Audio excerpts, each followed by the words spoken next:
body, tidak ada proses perbaikan, tapi bisa langsung ke painting. Nah, painting itu tergantung estimatornya.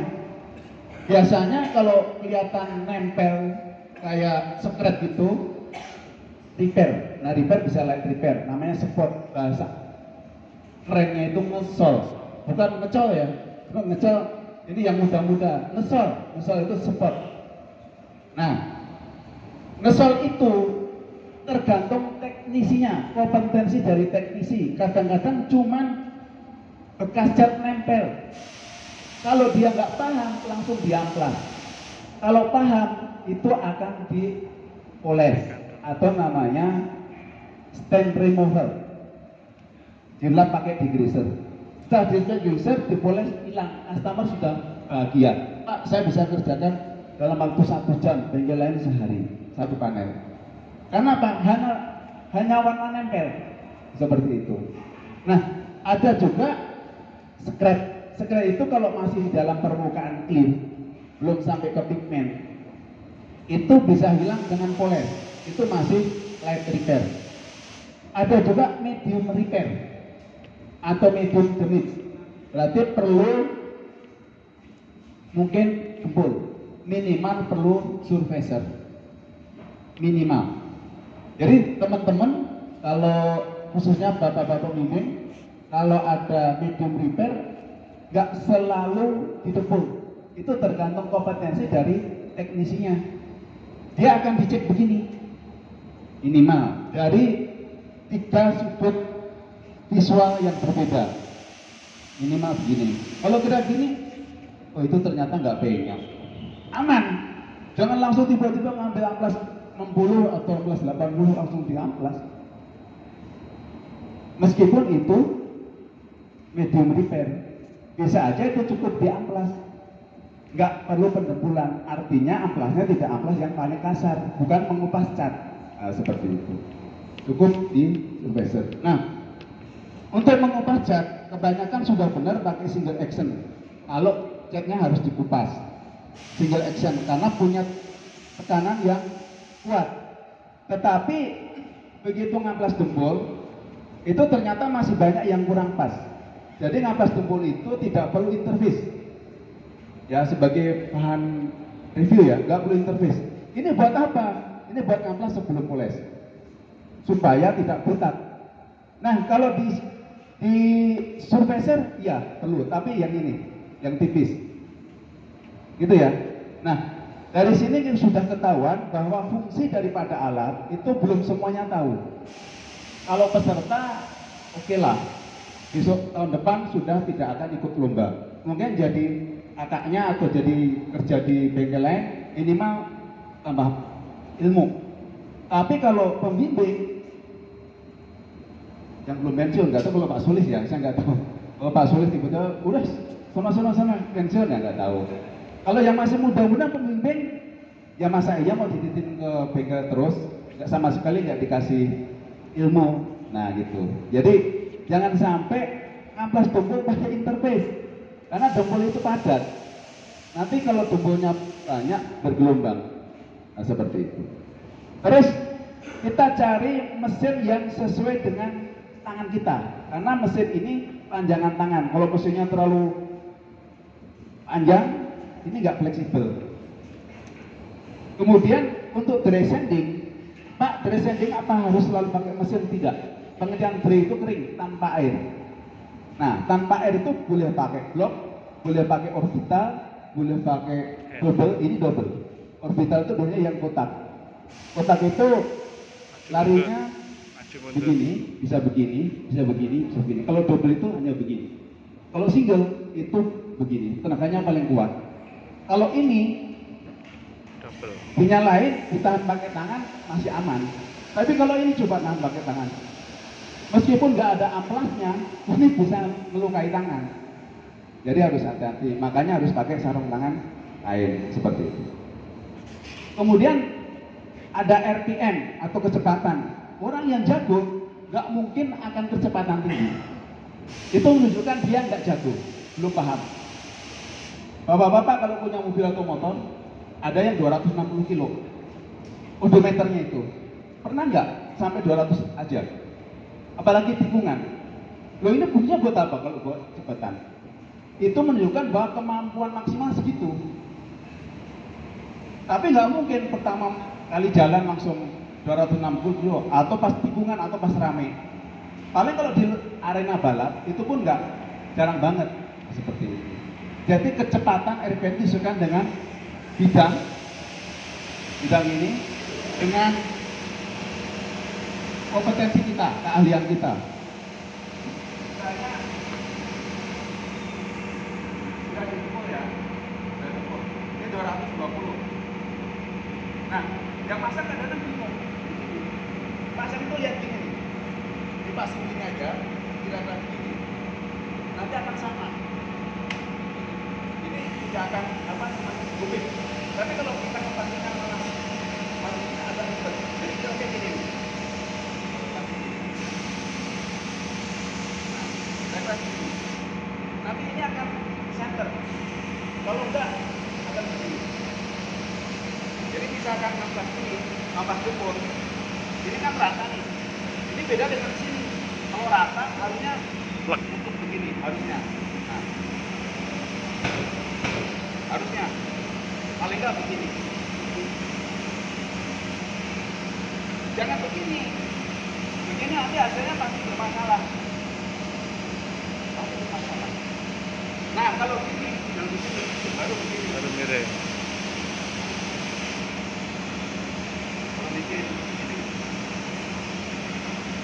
Ini namanya, nah kita sesuaikan dengan jangan kenceng banget, itu kenceng banget kalau mesinnya kayak gini. Ini rusak kalau nggak bisa ya. Nah, rusak. Lo bapak-bapak menang-menang mesinnya atau motornya ke depan 160 semua nabrak, ini juga sama. Kalau nabrak orang, nabrak sapi, nabrak rondo, susah. Ini harus sesuai dengan skill kita dan kondisi. Nah, setelah di supervisor, misalnya dari awal,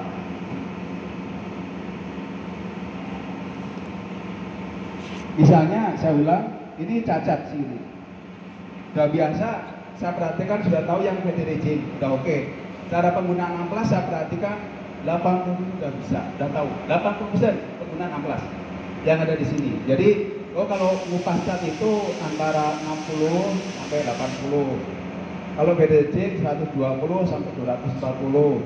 Amplas dempul antara 80 sampai 320.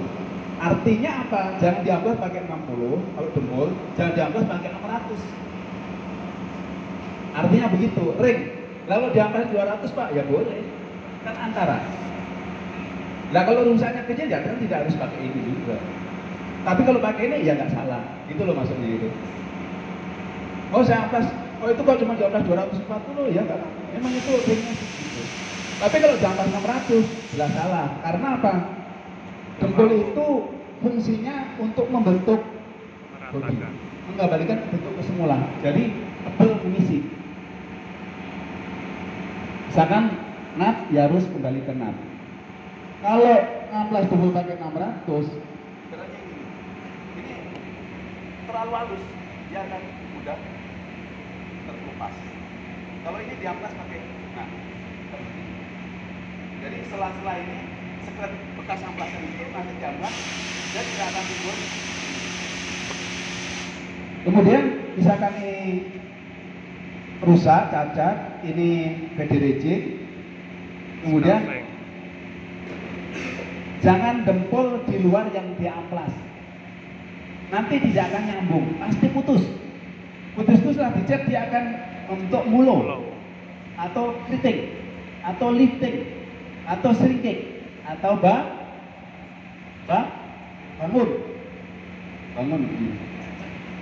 macam wah.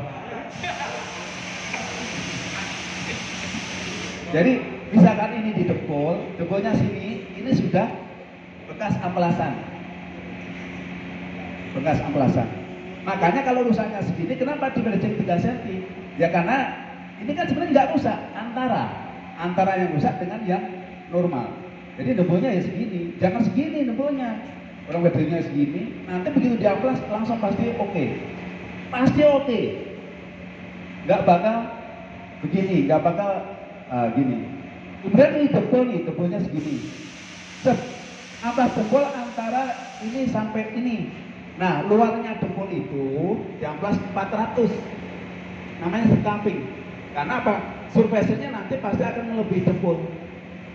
Surfacernya jangan sampai melebihi yang diamplas. Kalau melebihi pasti tidak akan nyambung.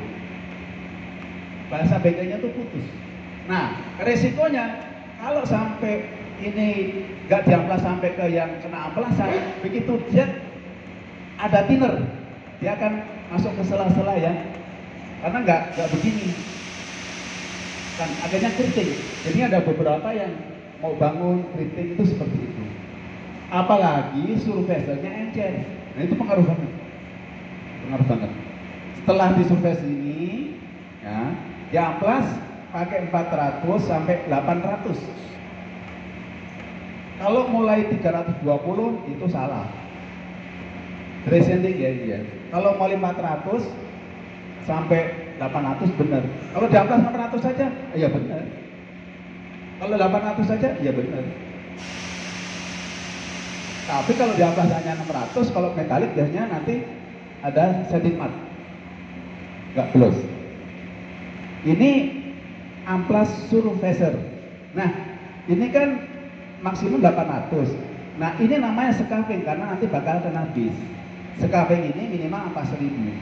Di luarnya sana semakin misalkan 1500 bakal kena clear itu boleh. Nah, ada yang namanya amplas pakai mesin, ada yang namanya fleksibel. Fleksibel itu contohnya Scott Braid, kemudian banyak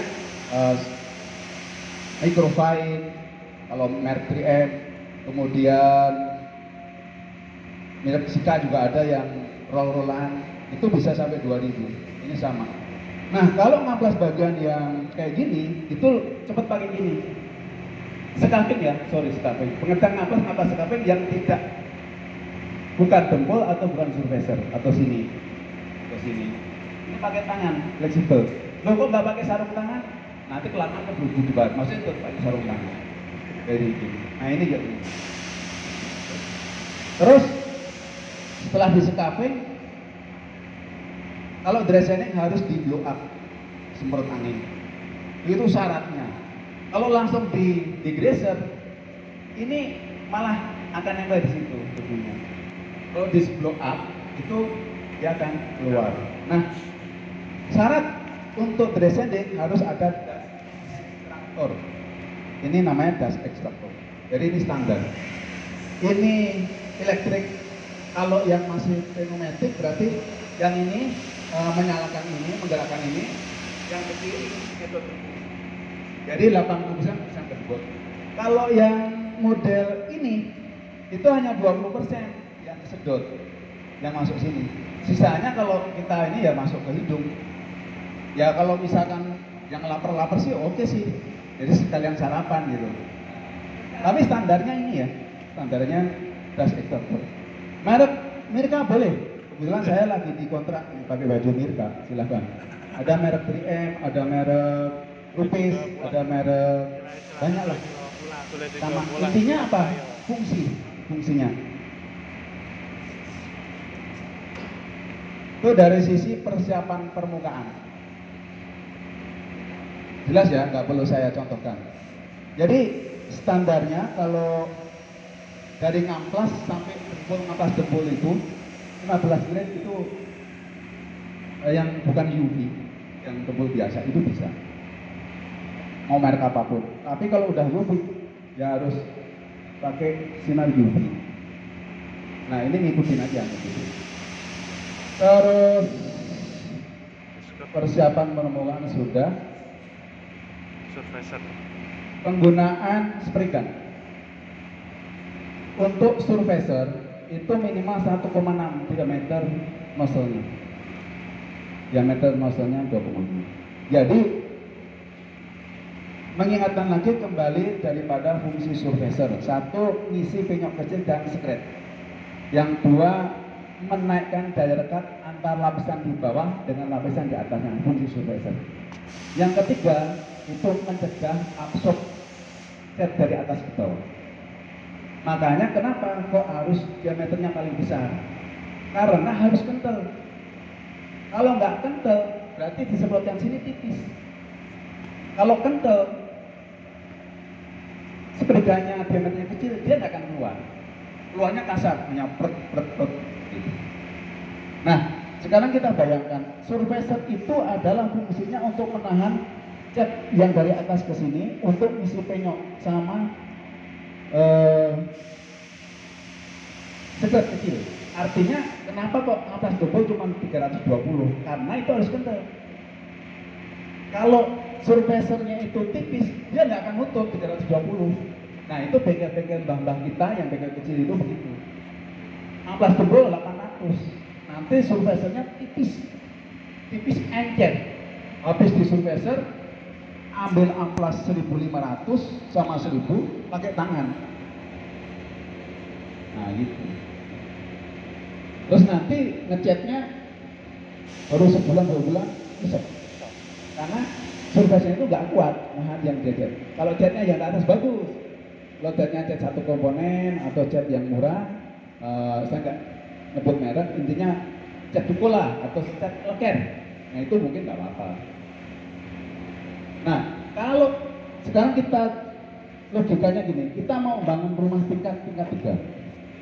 Yang paling bawah itu pakai besi 6, yang atas pakai besi 12, semua. Kira-kira kuat nggak yang bawah? Nggak kuat. Tiangnya pakai besi 6, tapi atas besi 12 semua. Nggak kuat.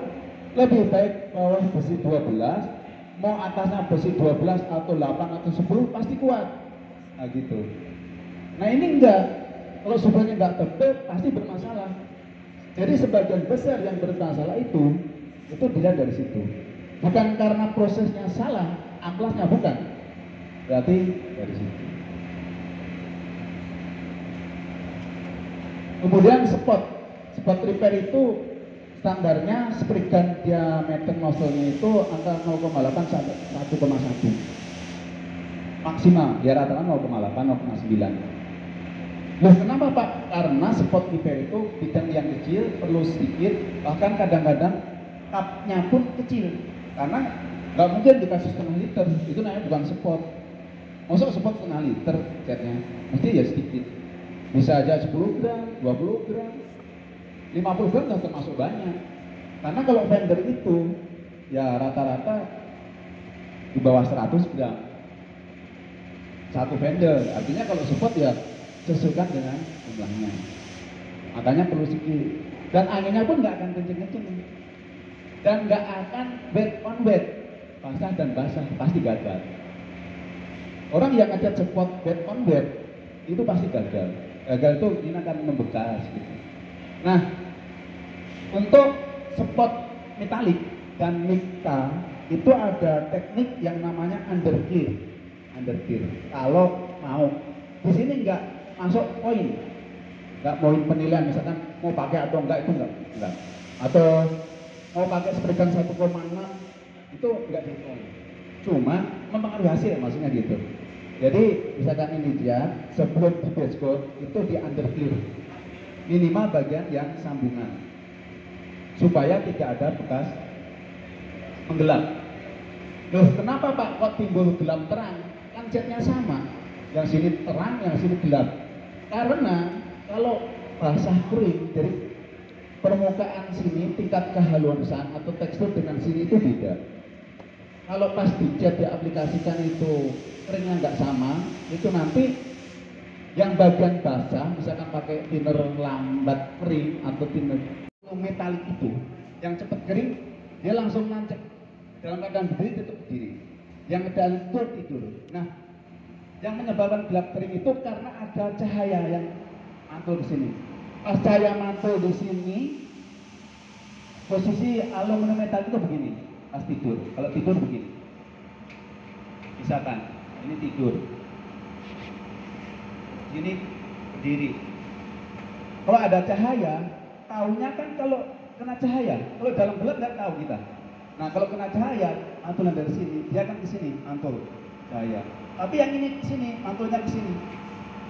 Sehingga namanya gelap terang. Nah, untuk menghindari itu ada teknik namanya underclear. Jadi sebelum disemprot diskot itu di underclear dulu. Underclear tanpa hardener. Nanti setelah yang di sini hasilnya halus, tidak akan timbul gelap terang. Dengan catatan tekniknya benar. Yang saya amati tekniknya benar sini nggak banyak, kebanyakan berhenti di sini, makanya sini bentuknya begini. Teknik benar itu gini, pasti ujung ini nggak akan nempel di sini. Jadi kalau ini di sini, ujung seperigan, mana sih seperigannya?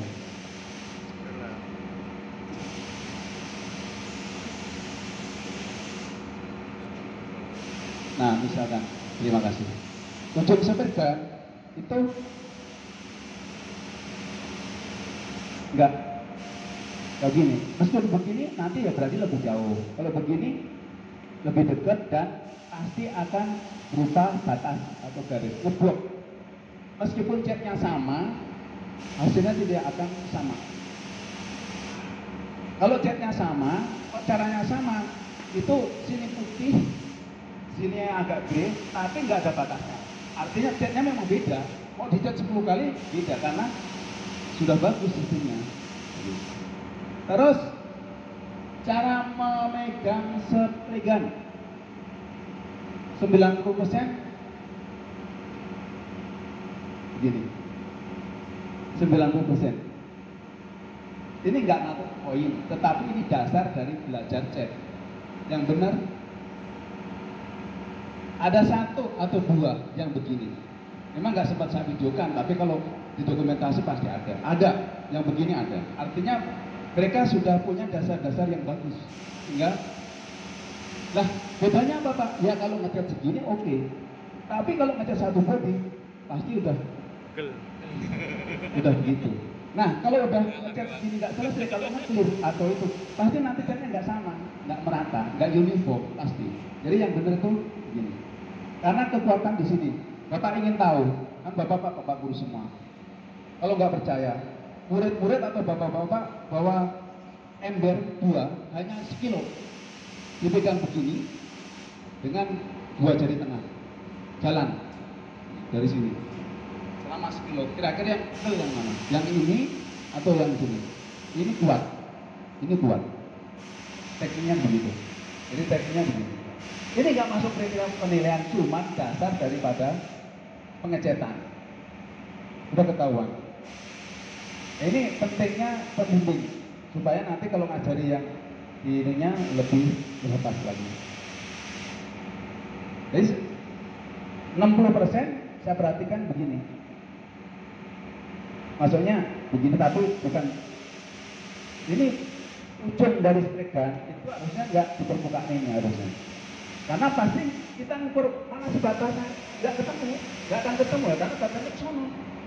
Kalau ujungnya berarti kan ke sana, ujungnya, ujung cat, nggak akan ketemu, ujungnya paling di sini kan udah nggak ada. Nah gitu, logikanya gitu. Paham ya? Jadi ini nggak perlu saya praktekkan semua karena dari dasar-dasarnya. Kemudian untuk tekload 90% udah benar. Penggunaan amplas 80% udah sesuai lah, udah standar. Tapi mungkin karena lomba, karena jam terbang, mungkin ada yang latihan 10 kali, 100 kali, 30 kali, mungkin di sini kaget.